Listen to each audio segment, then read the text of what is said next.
Buenos días amigos y amigas, bienvenidos una semana más a este canal. El tema que traemos hoy es uno que ha propuesto uno de vosotros, Miki, y además hoy precisamente es su cumpleaños, así que Miki, con todo mi cariño, este vídeo está dedicado a ti. Los Evangelios de Juan, y hablo en plural porque todos conocemos el Evangelio de Juan que aparece en la Biblia, pero resulta que hay otro Evangelio de Juan. De momento vamos a crear un poquito el contexto para entender esto. Solamente se puede hablar de Evangelio en el cristianismo, ya que significa buena nueva, y como sabéis, Evangelios aceptados canónicamente hay 4: Mateo, Marcos, Lucas y Juan. Hasta aquí bien. Sabéis que la Biblia cristiana está formada por el Nuevo Testamento, que lo conforman los Evangelios, las cartas, las de Pablo y algunos de los apóstoles, y el Apocalipsis, y el Antiguo Testamento, que es el Tanaj de los judíos. Claro, los cristianos, los católicos, los protestantes, todas las ramas del cristianismo creen en lo que está escrito en la Biblia, pero es importante quién escribió la Biblia. Antes que nada, conviene aclarar que la Biblia es esta recopilación de textos que en un principio eran documentos separados, denominados libros. De hecho, Biblia significa literalmente libros. Y estos libros estaban escritos en hebreo, en arameo y en griego. Los textos que componen la Biblia fueron escritos a lo largo de aproximadamente unos 1000 años, desde el 900 a.C. hasta el 100 después de Cristo. Los textos más antiguos se encuentran en el libro de los jueces, sobre todo el canto de Débora, y en las llamadas fuentes de la tradición eloísta y J de la tradición yavista de la Torá. Esta presencia de dos fuentes distintas, de los yavistas y los eloístas, es la explicación de por qué dentro del Antiguo Testamento hay tantísimas discrepancias entre unas cosas y otras, o por ejemplo, dos versiones del Génesis, porque hubo dos tradiciones sacerdotales diferentes. ¿Qué más? Vale, entonces, como os he dicho, solamente podemos hablar de evangelios en el cristianismo, pero solamente se aceptan 4 evangelios como oficiales, mientras que hay cerca de 83 evangelios extraoficiales, los llamados evangelios apócrifos. De hecho, si se reuniesen todos, saldría un librito como este, de este grosor, que no es nada desdeñable, y por desgracia de los evangelios apócrifos únicamente conservamos fragmentos. Bueno, no en todos, hay algunos que se conservan bastante enteros, pero hay otros que hemos perdido mucho de su contenido. Y dentro de los evangelios apócrifos, es decir, de los evangelios que tuvieron que esconderse y ocultarse cuando se creó en el 325 lo que iba a ser el corpus de los documentos oficiales en el Concilio de Nicea, dentro de esos evangelios apócrifos se encontraban los llamados evangelios gnósticos. Los gnósticos fueron una rama del cristianismo surgida en torno al siglo II más o menos, que abogaba por una lectura diferente del cristianismo, mística, personal, individual, en fin. Pero esto no es el tema, ya hablaremos, si queréis, en otro vídeo de los gnósticos. Lo que es importante es que estos evangelios quedaron fuera del Nuevo Testamento. ¿Por qué? Porque en el 313 el emperador Constantino había proclamado el Edicto de Milán, según el cual se permitía en todo el imperio la libertad de culto. Recordemos que hasta ese momento los cristianos habían sido perseguidos primero por el resto de judíos y luego por los paganos. Pero resultó que la madre del emperador, Helena, era cristiana. Entonces, a partir de ese momento, cuando Constantino, seguramente para proteger a su madre, y también sabiendo que el cristianismo tenía un gran tirón, resulta que promulga este edicto y a partir de ese momento los cristianos crecen en número, porque ya no tienen necesidad de esconderse, y crecen hasta tal punto que amenazan con dividir en dos el imperio, entre paganos y cristianos. Evidentemente Constantino no iba a consentir eso. Sé que la mayoría de la gente piensa que Constantino era cristiano, pero en realidad fue un pagano toda su vida, al que bautizaron en su lecho de muerte y fue bautizado curiosamente por un sacerdote arriano, precisamente una de las doctrinas, una de las ramas del cristianismo que él mismo se había encargado de negar durante el concilio de Nicea. Por lo tanto, él, personalmente, en su fuero interno, siguió siendo un pagano toda su vida, pero también era muy pragmático. Entonces aceptó que el cristianismo iba a seguir creciendo y que si no hacía algo, seguramente Roma terminaría dividida en dos, entre los paganos y los cristianos. Así que Constantino tuvo mucha visión de futuro y fue un gran hombre de negocios. Entonces, ante la amenaza de perder la unidad del imperio, Constantino convoca en el 325 el Concilio de Nicea, donde se reúnen una representación de prácticamente todas las sectas cristianas. Y es que resulta que en los primeros siglos del cristianismo no había ningún canon estipulado. Cada comunidad cristiana elegía los libros sagrados y todos eran igual de válidos. Hasta el 325, en el que fue el momento en el que se discutió absolutamente todo. Entre otras cosas, por supuesto, qué evangelios entraban en el canon y qué evangelios no. De esta manera, Ireneo de Lyon, entre otros sabios de la Iglesia primitiva de Roma, decidieron qué evangelios iban a ser canónicos, es decir, Mateo, Marcos, Lucas y Juan, y cuáles no, los 84 restantes. Habría que esperar al 393, en el Concilio de Hipona, para que se decidiese la lista definitiva de textos bíblicos que quedarían integrados en la Biblia que todos conocemos hoy en día, conformada por 46 libros del Antiguo Testamento y 27 del Nuevo Testamento. Se podría pensar entonces que los evangelios gnósticos son esos evangelios que no resultaron elegidos, pero esos evangelios que se rechazaron por alguna u otra razón, ya os digo que fueron denominados apócrifos. Pero no todos los apócrifos son gnósticos, porque gnosis significa conocimiento, y los evangelios gnósticos fueron escritos por sectas cristianas que se creían los herederos del cristianismo verdadero y mistérico, en contraposición con los ortodoxos de la Iglesia de Roma. Por lo tanto, todos los evangelios gnósticos son apócrifos, pero no todos los evangelios apócrifos son gnósticos. Y gran parte del evangelio de Juan y del evangelio secreto de Juan sí son apócrifos y gnósticos. ¿Por qué? Porque, fijaos, Juan es sin duda el más místico de todos. De hecho, si leéis el Evangelio de Juan en contraposición con el resto de evangelios, os daréis cuenta de que es completamente diferente y que tiene un tufillo místico que tira para atrás. Pero no solamente gran parte del Evangelio de Juan, que por cierto contó con 2 redactores distintos, sino incluso hay un libro entero que es muy gnóstico y que está dentro del canon oficial, que es el Apocalipsis. La única razón por la que un texto como el Apocalipsis se encuentra en la Biblia es seguramente porque los padres de la Iglesia creyeron que era una obra del apóstol Juan. Pero lo más fácil es que Juan el apóstol, Juan el evangelista y Juan el autor del Apocalipsis fueran personas distintas. El último libro de la Biblia se salvó porque creyeron que los 3 Juanes eran uno.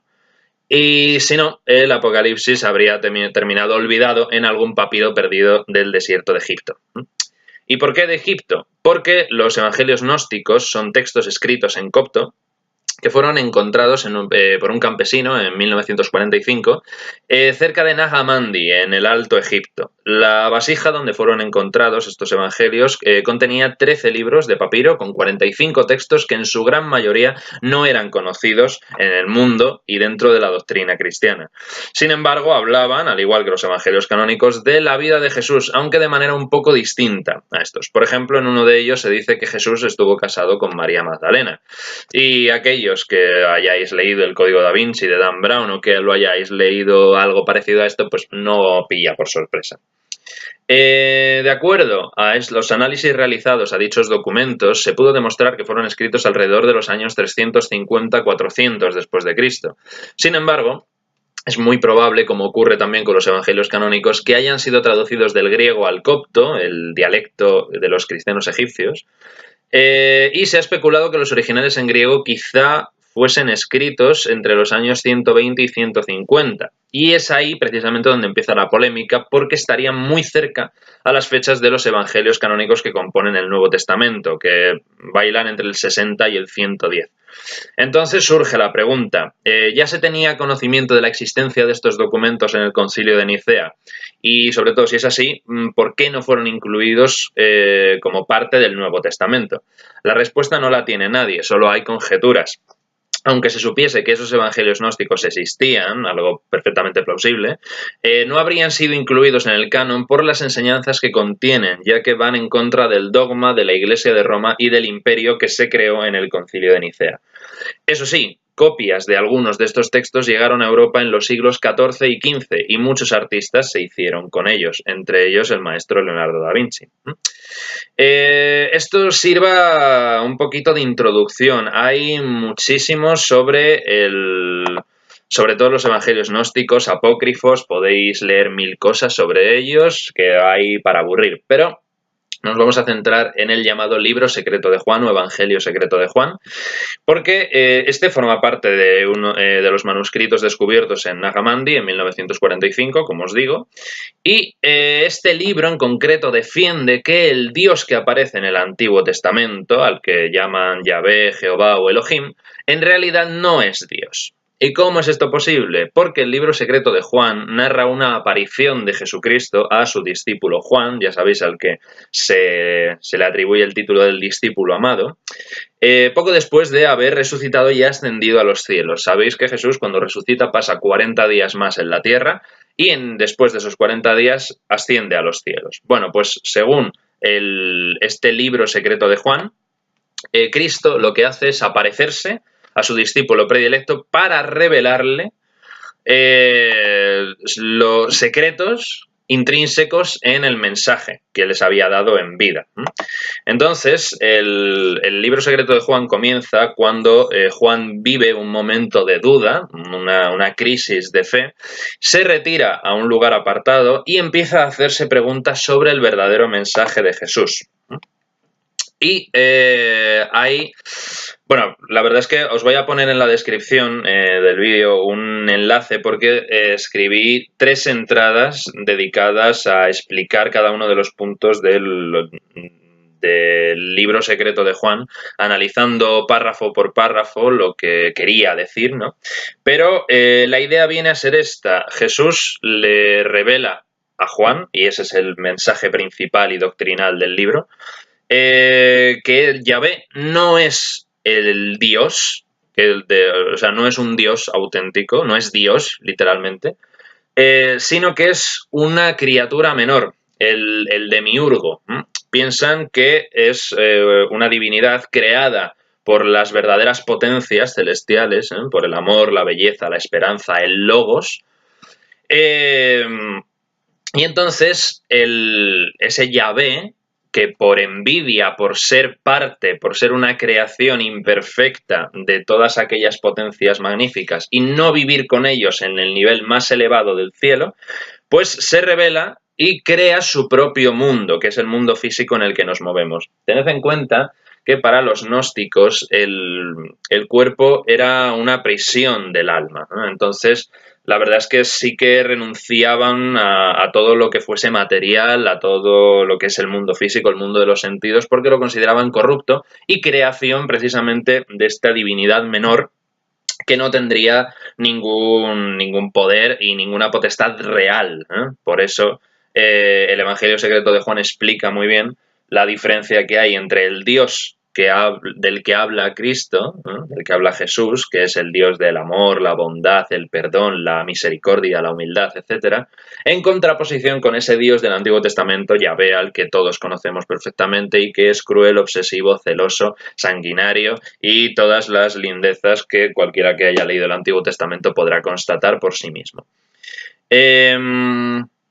Vale, esto a nivel del Evangelio secreto de Juan. y del Evangelio de Juan oficial, ¿eh? Que yo os recomiendo de verdad que leáis ese Evangelio. Bueno, en realidad me gusta recomendar que la gente lea la Biblia. Sé que hay algunos pasajes que son un coñazo, pero a veces hay que leer los coñazos porque son importantes, porque se descubren muchísimas cosas y porque forman parte de nuestro bagaje cultural. Aunque no seamos conscientes de ello, la religión católica nos ha influido muchísimo en toda nuestra historia, nuestra literatura, nuestra filosofía, nuestra economía incluso. Entonces, conocerla, entender el contexto religioso espiritual en el que nos movemos es realmente importante. Entonces, eh, eso, tenéis en la descripción el enlace por si queréis saber más sobre este Evangelio secreto de Juan y cómo es que ese Dios del Antiguo Testamento en realidad no es Dios, sino es el demiurgo, cuál es el origen de la creación del universo, cuáles son las distintas potestades o reinos, la Trinidad que explica la comunidad gnóstica del Evangelio secreto de Juan habla de un padre, un hijo y una madre, cosa que está ausente en la Trinidad oficial. Por lo tanto, es un libro realmente interesante, muy revelador y la verdad también bastante divertido, porque se pone a insultar completamente al Dios del Antiguo Testamento, llamándole estúpido, sin conocimiento, cruel, etcétera, etcétera, etcétera. Así que sí, leedlo, por favor. Y ya para terminar, que no me quiero extender demasiado más, me hago eco de una noticia que salió, creo recordar que fue el martes, no, o el martes o el lunes, no me acuerdo exactamente cuándo, pero, o el domingo a lo mejor, sí, creo que fue el domingo, que se ha descubierto de uno de estos evangelios apócrifos es el llamado Apocalipsis de Santiago. Y a ese Santiago le llaman el hermano del Señor. Sabéis que hay un pasaje de Lucas, creo recordar, en el cual los hombres y mujeres de Galilea están extrañados y cuando Jesús va a Jerusalén, también allí, cuando le oyen y le ven y le dicen, no, es el profeta de Galilea, tal, se extrañan porque primero dicen que es que acaso de Galilea puede salir algo bueno, pero dentro de la propia Galilea, cuando Jesús empieza su ministerio, su vida pública, cuando empieza a predicar, los galileos le ven y se extrañan porque, y dicen, ¿no es este Jesús el de Galilea? ¿No son sus hermanos Simón, Judas, Santiago, Jacob, Juan y no sé quién más? ¿No viven sus hermanas entre nosotros? Tal. Entonces, esto hace referencia a que Jesús, por supuesto, tenía hermanos y hermanas, pero de sangre.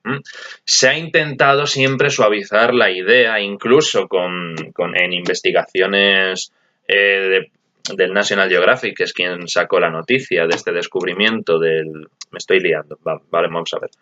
Por partes. National Geographic ha sacado la noticia de que se ha descubierto el texto original en griego del Evangelio apócrifo escrito en copto atribuido a Santiago, el hermano de Jesús. Esa es la noticia, ¿vale?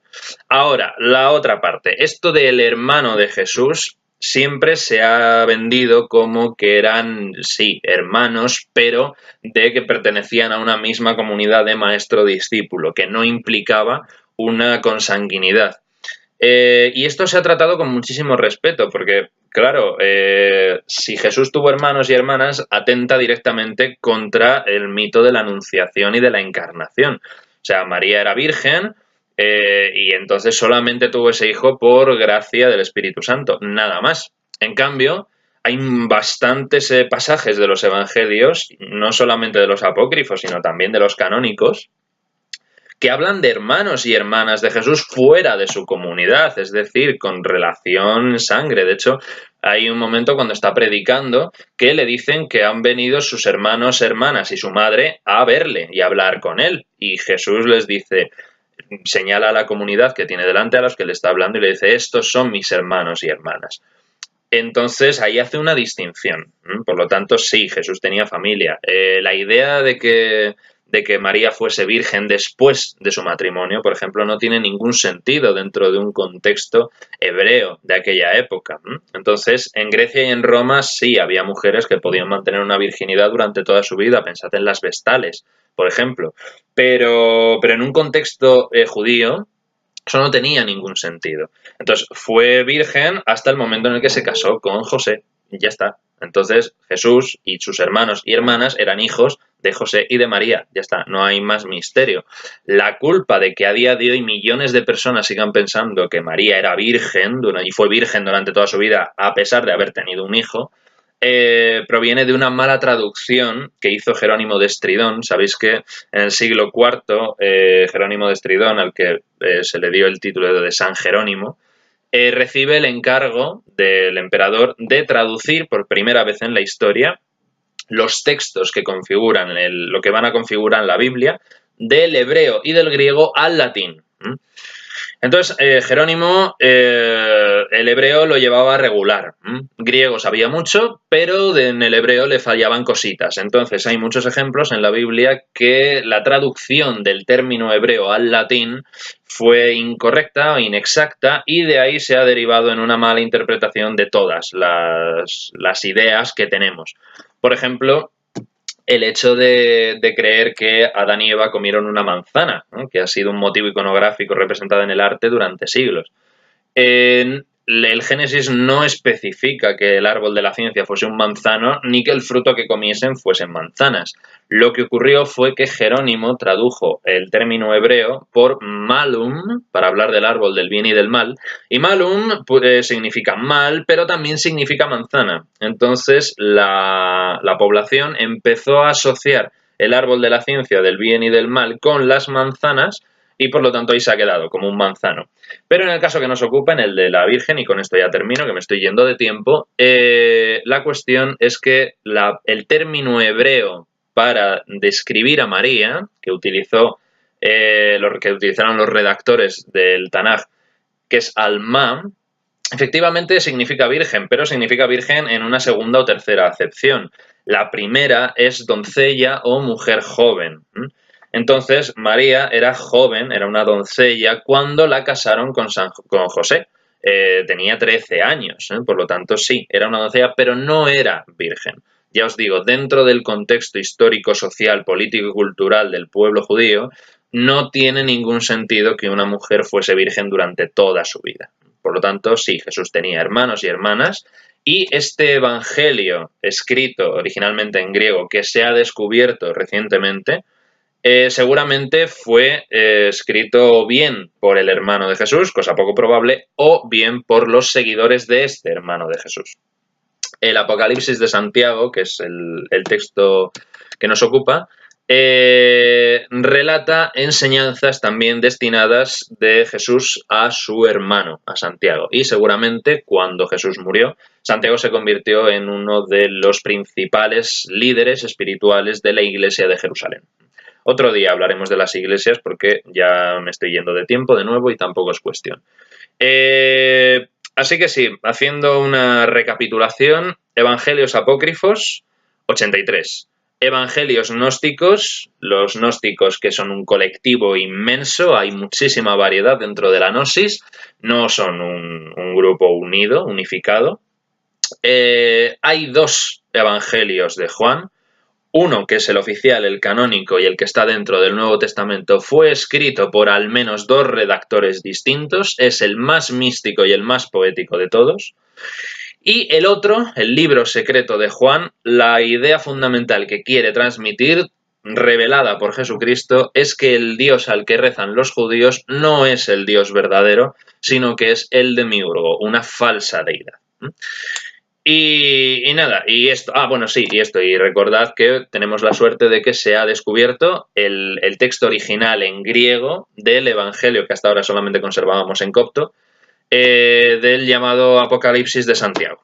Así que nada, esto ha sido todo por hoy, espero que os haya gustado y nos vemos la semana que viene. Adiós.